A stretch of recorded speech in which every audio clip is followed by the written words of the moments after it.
Hello, जय हिंद, नमस्कार दोस्तों। आप सभी का स्वागत है आपके अपने YouTube channel mission target classes में।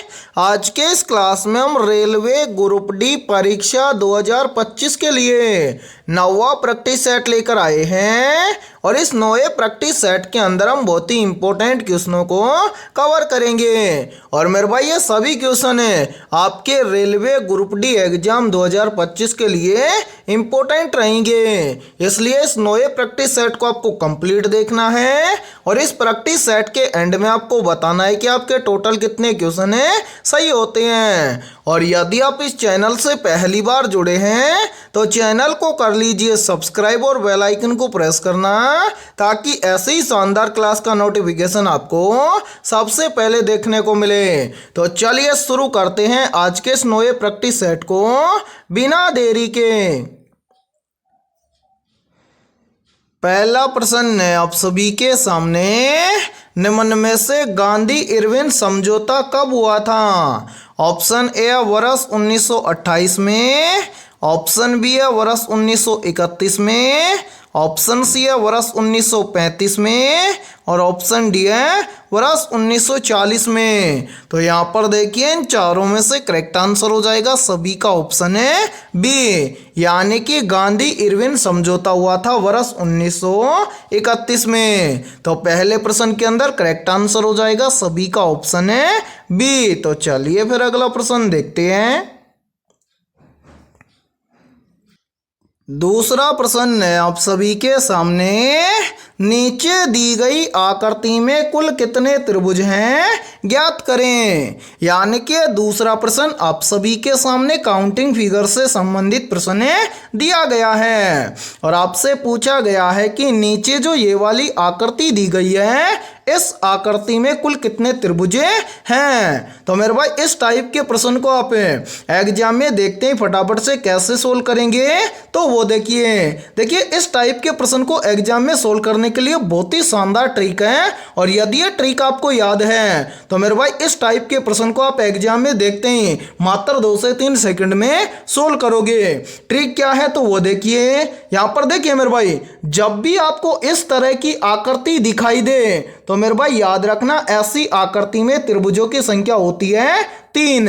ठीक है, आपको हमेशा याद रखना है। ठीक है, अब ऐसी आकृति में 3 त्रिभुज कैसे होते हैं तो वो देखिए, यहां पर देखिए मेरे भाई, सबसे पहले 2 त्रिभुज तो हो जाएंगे सिंगल फलक वाले। यहां पर देखिए एक त्रिभुज हो जाएगा ये और दूसरा त्रिभुज हो जाएगा ये। इसी प्रकार से देखिए तीसरा त्रिभुज हो जाएगा डबल फलक वाला, यानी कि 1 नंबर त्रिभुज और 2 नंबर त्रिभुज, इन दोनों को मिलाकर बन जाएगा तीसरा त्रिभुज है। यानी कि आपको याद रखना है कि ऐसी आकृति में त्रिभुजों की संख्या होती है 3।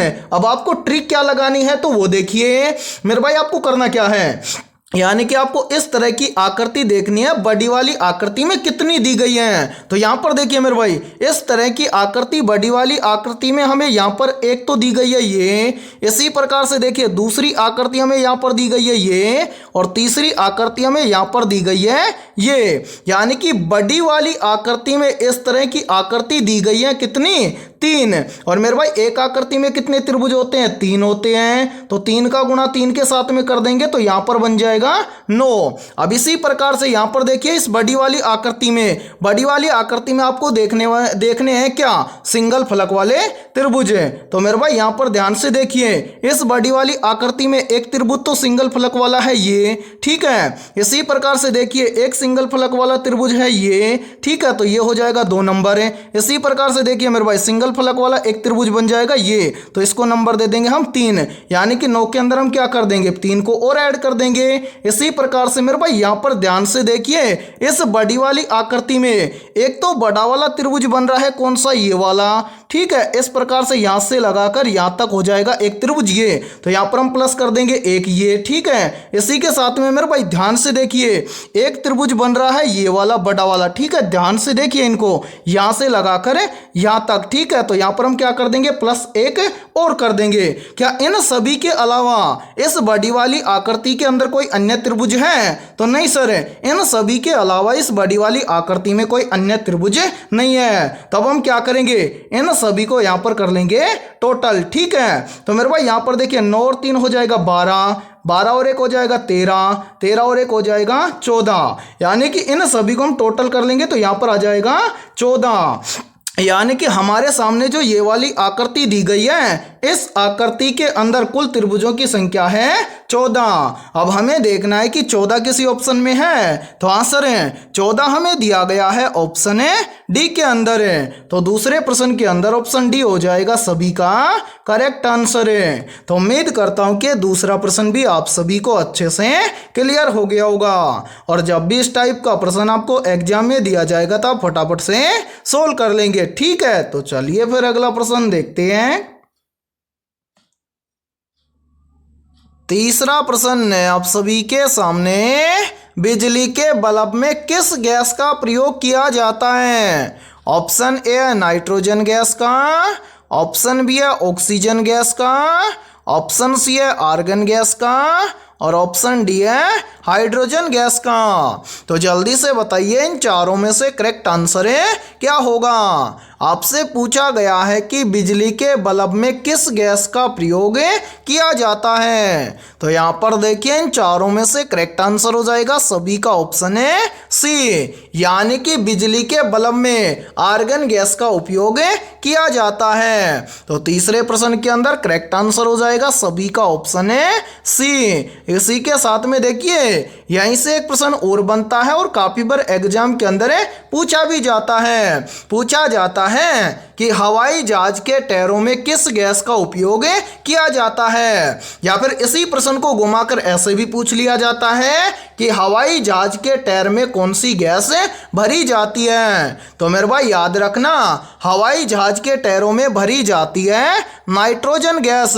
अब नाइट्रोजन गैस ही क्यों भरी जाती है? तो मेरे भाई जो नाइट्रोजन गैस होती है ये क्या होती है, हल्की गैस होती है, इसलिए हवाई जहाज के टायरों में नाइट्रोजन गैस का उपयोग किया जाता है। ठीक है, और इसी के साथ में देखिए आप सभी के लिए बहुत ही इंपॉर्टेंट सूचना है। यदि आप पहली बार के अंदर रेलवे ग्रुप डी एग्जाम 2025 को क्रैक करना चाहते हैं, तो हमने आपके रेलवे ग्रुप डी एग्जाम 2025 के लिए GK, GS, mathematics, science, current affairs और रीजनिंग के टॉपिक वाइज लगभग 21,000 प्लस मोस्ट इंपोर्टेंट क्वेश्चनों का पीडीएफ सेट तैयार किया है। यदि आप ये 21,000 प्लस मोस्ट इंपोर्टेंट क्वेश्चनों का पीडीएफ सेट लेना चाहते हैं तो आप हमारे इस व्हाट्सएप नंबर पर कांटेक्ट करके ले सकते हैं। और मेरे भाई इस पीडीएफ सेट की प्राइस हमने रखी है मात्र और मात्र 51 रुपये, यानी कि आपको 21,000 प्लस क्वेश्चनों का पीडीएफ सेट दिया जाएगा मात्र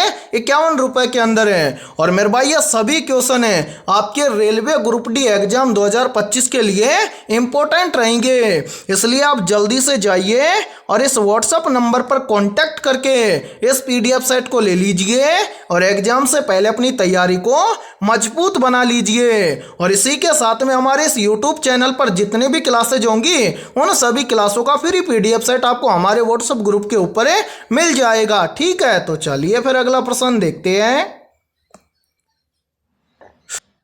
चौथा प्रश्न है आप सभी के सामने, परमाणु बम किस सिद्धांत पर कार्य करता है? मेरे भाई इंपॉर्टेंट प्रश्न है ये, तो जल्दी से बताइए इन चारों में से करेक्ट आंसर है क्या होगा? आपसे पूछा गया है कि परमाणु बम किस सिद्धांत पर कार्य करता है, तो यहाँ पर देखिए इन चारों में से करेक्ट आंसर हो जाएगा सभी का ऑप्शन है बी, यानी कि जो परमाणु बम होता है नाभिकीय विखंडन अभिक्रिया या सिद्धांत पर कार्य करता है। तो चौथे प्रश्न के अंदर करेक्ट आंसर हो जाएगा सभी का ऑप्शन है बी। तो चलिए फिर अगला प्रश्न देखते हैं। पांचवा प्रश्न है आप सभी के सामने, नीचे दी गई श्रृंखला श्रेणी में प्रश्न चिन्ह के स्थान पर आने वाली संख्या को ज्ञात करें। यानी कि पांचवा प्रश्न भी आप सभी के सामने सीरीज से संबंधित प्रश्न दिया गया है और मेरे भाई आपसे पूछा गया है कि इस सीरीज में इस प्रश्न चिन्ह के स्थान पर कौन सी संख्या आएगी। तो इस टाइप के प्रश्न को आप एग्जाम में देखते हैं, फटाफट से कैसे सोल्व करेंगे तो वो देखिए मेरे भाई यहाँ पर ध्यान से देखिए सीरीज को किस लॉजिक के आधार पर सोल्व किया गया है। तो यहाँ पर देखिए सबसे पहले तो मेरे भाई यहाँ पर देखिए 3 से यहाँ पर कितना बन रहा है 10 है। 3 से 10 कैसे बनेगा, तो यहाँ पर देखिए 3 से 10 बन जाएगा कैसे, यदि हम 3 के अंदर क्या कर दें +7 कर दें तो 3 और 7 मिलकर बन जाएगा 10। फिर देखिए 10 से कितना बन रहा है 24 है, तो 10 से 24 कैसे बनेगा, तो मेरे भाई यहाँ पर देखिए यदि हम 10 के अंदर क्या कर दें +14 कर दें तो 10 और 14 मिलकर बन जाएगा 24। फिर देखिए 24 से कितना बन रहा है 52 है, तो 24 से 52 कैसे बनेगा, तो मेरे भाई यहाँ पर ध्यान से देखिए यदि हम 24 के अंदर क्या कर दें +28 कर दें तो 24 और 28 मिलकर बन जाएगा 52। अब इसी प्रकार से आगे देखिए 52 से कितना बन रहा है 108 है, तो 52 से 108 कैसे बनेगा, तो मेरे भाई यहाँ पर ध्यान से देखिए यदि हम 52 के अंदर क्या कर दें +56 कर दें तो 52 और 56 मिलकर बन जाएगा 108 है। अब इसी प्रकार से हमसे पूछा गया है कि 108 से इस प्रश्न चिन्ह के स्थान पर कौन सी संख्या आएगी।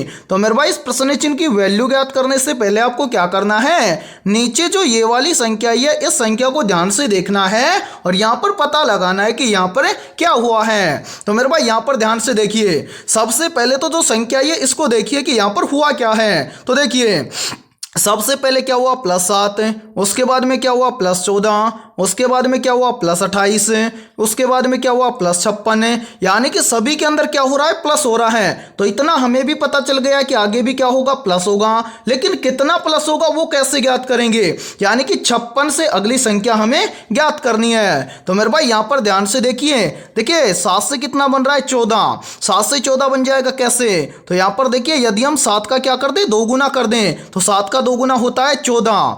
फिर देखिए 14 से कितना बन रहा है 28, 14 से 28 कैसे बनेगा, तो यहाँ पर भी देखिए यदि हम 14 का क्या कर दें 2 गुना कर दें तो 14 का 2 गुना होता है 28। फिर देखिए 28 से कितना बन रहा है 56, 28 से 56 कैसे बनेगा, तो यहाँ पर भी देखिए यदि हम 28 का हम क्या कर दें 2 गुना कर दें तो 28 का 2 गुना होता है 56। इसी प्रकार से हम क्या करेंगे 56 से अगली संख्या निकालेंगे, तो 56 से अगली संख्या निकालेंगे कैसे, तो वो देखिए मेरे भाई यहाँ पर देखिए यहाँ पर सभी का क्या हो रहा है 2 गुना हो रहा है। तो 56 से अगली संख्या निकालने के लिए हम यहाँ पर क्या कर देंगे 56 का कर देंगे 2 गुना। तो 56 का 2 गुना कितना होता है, तो मेरे भाई 56 का 2 गुना होता है 112, यानी कि 56 के बाद में संख्या प्लस होगी 112। अब हमें क्या करना है इस प्रश्न चिन्ह की वैल्यू ज्ञात करनी है। तो प्रश्न चिन्ह की वैल्यू ज्ञात हो जाएगी कैसे, यदि हम इस 108 के अंदर क्या कर दें इस 112 को ऐड कर दें तो इस प्रश्न चिन्ह की वैल्यू ज्ञात हो जाएगी। तो मेरे भाई यहां पर ध्यान से देखिए यदि हम क्या करें 108 के अंदर +112 कर देंगे तो इस प्रश्न चिन्ह की वैल्यू ज्ञात हो जाएगी। तो 108 और 112 मिलकर कितना बन जाएगा, तो मेरे भाई 108 और 112 मिलकर बन जाएगा 220, यानी कि इस प्रश्न चिन्ह के स्थान पर संख्या भरी जाएगी 220। अब हमें देखना है कि संख्या 220 किसी ऑप्शन में है, तो आंसर है संख्या 220 हमें दी गई है ऑप्शन है डी के अंदर है। तो पांचवें प्रश्न के अंदर ऑप्शन डी हो जाएगा सभी का करेक्ट आंसर है। तो उम्मीद करता हूं कि पांचवा प्रश्न भी आपको अच्छे से क्लियर हो गया होगा और जब भी इस टाइप का प्रश्न आपको एग्जाम में दिया जाएगा तो आप फटाफट से सोल्व कर लेंगे। ठीक है, तो चलिए फिर अगला प्रश्न देखते हैं। छठा प्रश्न है आप सभी के सामने, किस विटामिन की कमी से रात में दिखने की क्षमता कम हो जाती है। ऑप्शन ए है विटामिन ए, ऑप्शन बी है विटामिन बी, ऑप्शन सी है विटामिन सी और ऑप्शन डी है विटामिन डी। तो यहाँ पर देखिए इन चारों में से करेक्ट आंसर हो जाएगा सभी का ऑप्शन है ए, यानी कि विटामिन ए की कमी से रात में दिखने की क्षमता कम हो जाती है। तो छठे प्रश्न के अंदर करेक्ट आंसर हो जाएगा सभी का ऑप्शन है ए। और मेरे भाई यहाँ पर देखिए इसी के साथ में यहीं से क्वेश्चन और बनता है और ये प्रश्न भी बार बार एग्जाम के अंदर रिपीट होता है। पूछा जाता है कि विटामिन ए की कमी से कौन सा रोग होता है। तो मेरे भाई याद रखना, विटामिन ए की कमी से जो होने वाला रोग है वो है रतौंधी। ठीक है, या फिर हम बोल सकते हैं कि विटामिन ए की कमी से रतौंधी नामक रोग होता है। ठीक है, तो चलिए फिर अगला प्रश्न देखते हैं। 7वां प्रश्न है आप सभी के सामने, भारत में सबसे अधिक कॉफी उत्पादन किस राज्य में होता है। ऑप्शन ए है केरल राज्य में, ऑप्शन बी है कर्नाटक राज्य में, ऑप्शन सी है तमिलनाडु राज्य में और ऑप्शन डी है आंध्र प्रदेश राज्य में। तो जल्दी से बताइए इन चारों में से करेक्ट आंसर है क्या होगा। आपसे पूछा गया है कि भारत में सबसे अधिक कॉफी उत्पादन किस राज्य में होता है। तो यहाँ पर देखिए इन चारों में से करेक्ट आंसर हो जाएगा सभी का ऑप्शन है बी, यानी कि भारत में सबसे अधिक कॉफी उत्पादन होता है कर्नाटक राज्य में। तो 7वें प्रश्न के अंदर करेक्ट आंसर हो जाएगा सभी का ऑप्शन है बी। तो चलिए फिर अगला प्रश्न देखते हैं। 8वां प्रश्न है आप सभी के सामने, भारत के पहले परमाणु परीक्षण स्माइलिंग बुद्धा का प्रशिक्षण कहाँ किया गया था। मोस्ट इंपोर्टेंट प्रश्न है ये, तो जल्दी से बताइए इन चारों में से करेक्ट आंसर है क्या होगा।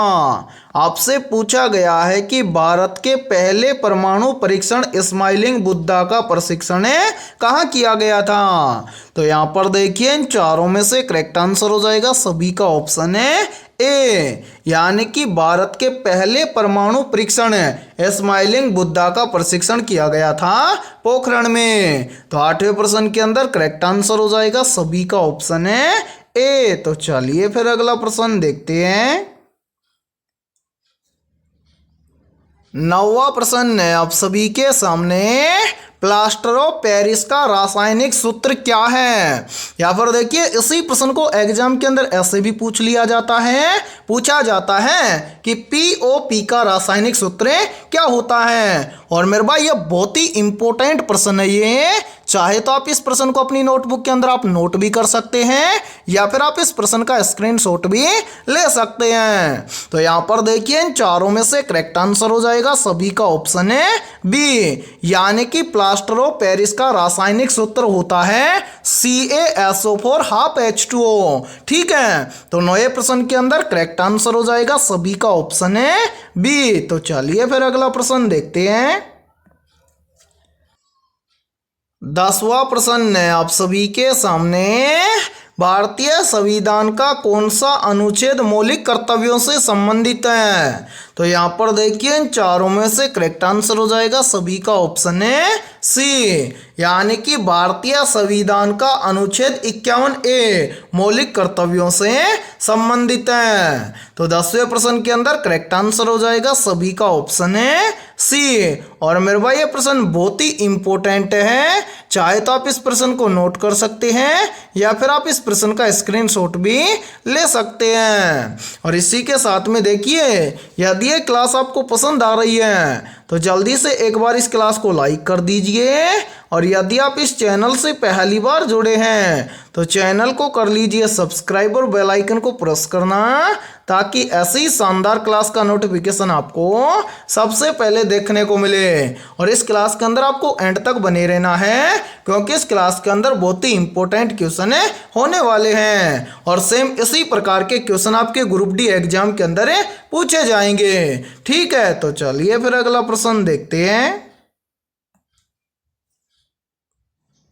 11वां प्रश्न है आप सभी के सामने, ओजोन परत को नुकसान पहुंचाने वाली गैस कौन सी है। तो यहाँ पर देखिए इन चारों में से करेक्ट आंसर हो जाएगा सभी का ऑप्शन है बी, यानी कि ओजोन परत को नुकसान पहुंचाने वाली गैस है क्लोरोफ्लोरोकार्बन और इसी को बोला जाता है CFC। ठीक है, यानी कि काफी बार एग्जाम के अंदर पूछा जाता है कि CFC का पूरा नाम क्या होता है। तो मेरे भाई याद रखना CFC का पूरा नाम होता है क्लोरोफ्लोरोकार्बन।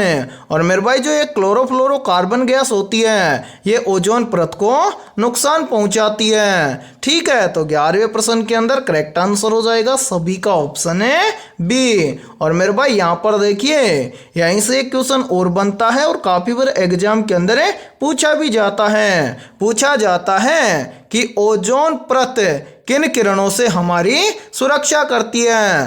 तो मेरे भाई याद रखना, ओजोन परत सूर्य से आने वाली पैरा बैंगनी किरणों से हमारी सुरक्षा करती है। ठीक है, तो चलिए फिर अगला प्रश्न देखते हैं।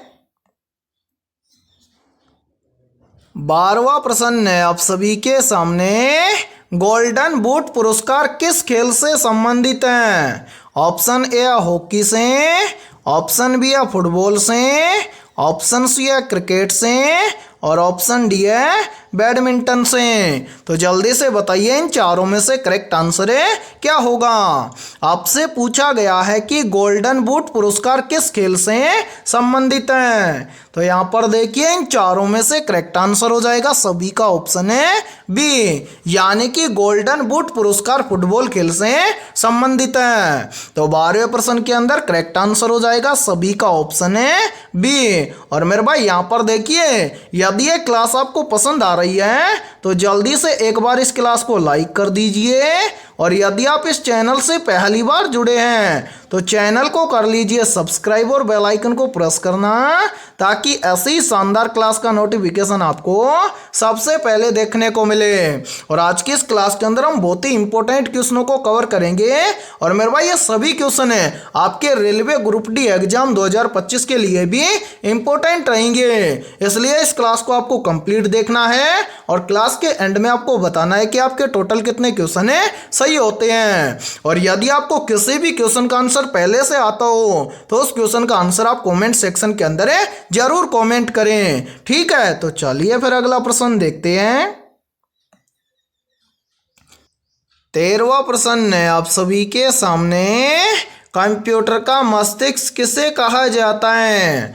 ऑप्शन ए हार्ड डिस्क को, ऑप्शन बी है सीपीयू को, ऑप्शन सी है रैम को और ऑप्शन डी है मॉनिटर को। तो यहाँ पर देखिए इन चारों में से करेक्ट आंसर हो जाएगा सभी का ऑप्शन है बी, यानी कि कंप्यूटर का मस्तिष्क कहा जाता है सीपीयू को। तो 13वें प्रश्न के अंदर करेक्ट आंसर हो जाएगा सभी का ऑप्शन है बी। और मेरे भाई काफ़ी बार एग्जाम के अंदर पूछ लिया जाता है कि सीपीयू का पूरा नाम क्या होता है। तो मेरे भाई याद रखना, सीपीयू का पूरा नाम होता है सेंट्रल प्रोसेसिंग यूनिट। ठीक है, तो चलिए फिर अगला प्रश्न देखते हैं।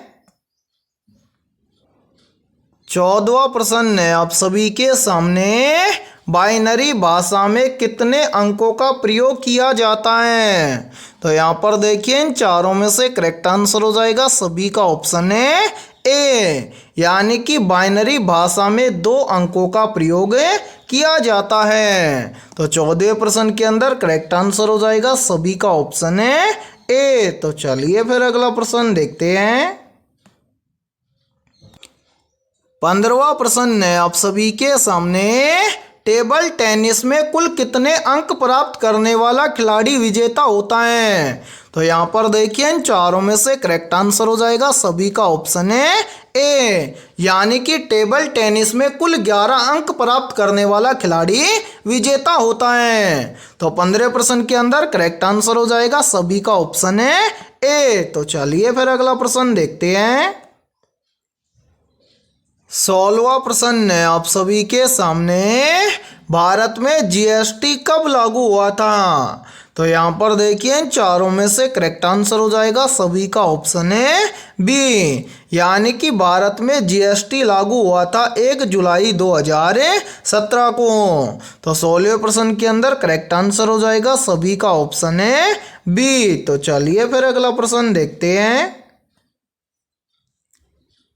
17वां प्रश्न है आप सभी के सामने, भारतीय संसद के कौन से सदन को लोकसभा कहा जाता है।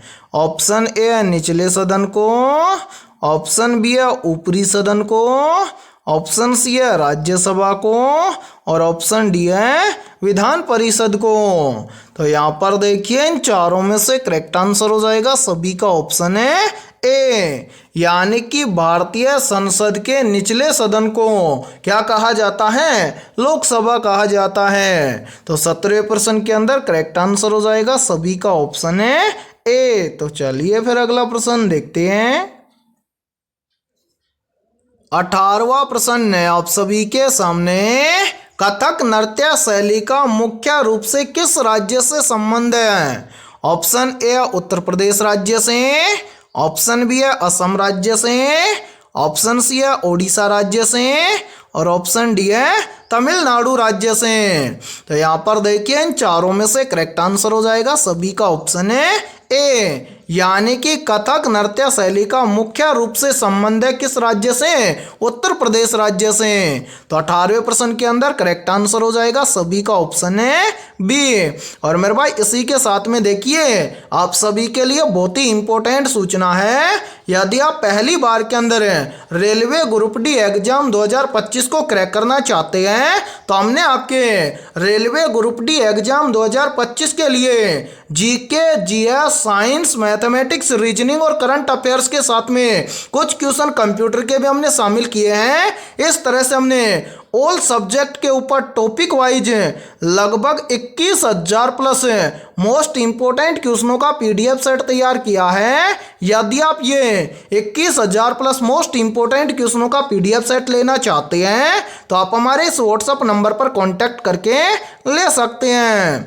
व्हाट्सएप नंबर है 7374826893। ये हमारा व्हाट्सएप नंबर है। इस व्हाट्सएप नंबर पर आप कांटेक्ट करके इस पीडीएफ सेट को ले सकते हैं। और मेरे भाई इस पीडीएफ सेट की प्राइस हमने रखी है मात्र और मात्र 51 रुपए, यानी कि 21,000 प्लस क्वेश्चनों का पीडीएफ सेट आपको 51 रुपए के अंदर दिया जाएगा। और इसी के साथ में आप सभी के लिए जब तक आपका ग्रुप डी का एग्जाम नहीं हो जाता तब तक आपको हमारे इस यूट्यूब चैनल पर बिल्कुल फ्री क्लासेज मिलती रहेंगी। और इसी के साथ में इन सभी क्लासों का फ्री पीडीएफ सेट भी आपको हमारे व्हाट्सएप ग्रुप के ऊपर मिल जाएगा। तो आप जल्दी से एक काम कीजिए, इस नंबर पर आप कांटेक्ट करके इस पीडीएफ सेट को ले लीजिए और एग्जाम से पहले अपनी तैयारी को मजबूत बना लीजिए। ठीक है, तो चलिए फिर अगला प्रश्न देखते हैं।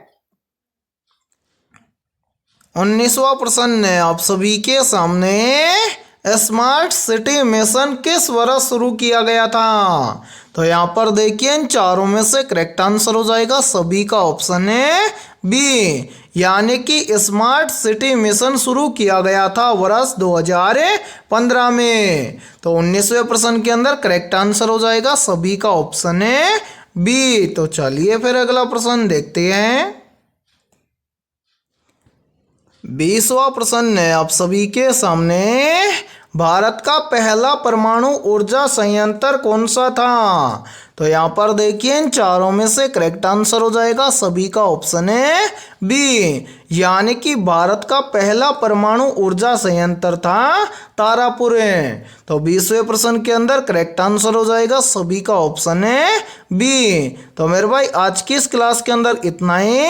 यदि ये क्लास आपको पसंद आई है तो जल्दी से एक बार इस क्लास को लाइक कर दीजिए। और यदि आप इस चैनल से पहली बार जुड़े हैं तो चैनल को कर लीजिए सब्सक्राइब और बेल आइकन को प्रेस करना, ताकि ऐसी शानदार क्लास का नोटिफिकेशन आपको सबसे पहले देखने को मिले। और आज के इस क्लास के अंदर हमने 20 बहुत ही इंपॉर्टेंट क्वेश्चन करवाए हैं। तो इन 20 में से आपके कितने क्वेश्चन सही हुए हैं सभी को कमेंट सेक्शन के अंदर कमेंट करके बताना है। और जिन भी अभ्यर्थियों के इन 20 में से लगभग 18 प्लस क्वेश्चन सही हुए हैं तो समझना उनकी तैयारी बेहतर है। तो फिर मिलते हैं ऐसे बेहतरीन क्वेश्चनों के साथ सुबह 7 बजे।